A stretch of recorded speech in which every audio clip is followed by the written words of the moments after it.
For my coffee shop business, each of these strategy can be relevant at the different stages or under various circumstances. But the best for me is growth strategy and stability strategy. The combination of growth and stability strategies allow me to pursue expansion opportunities while safeguarding the resilience and long-term viability of my business. By striking this balance, I can achieve sustainable growth and competitive advantage in this strategy. Opening new location in different neighborhoods or cities. Introducing new product or services such as special drinks or food items.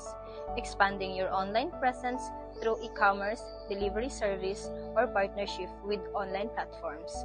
Targeting new customer segments such as student or professionals through target marketing campaigns. Stability strategies, focusing on maintaining consistent quality in your coffee and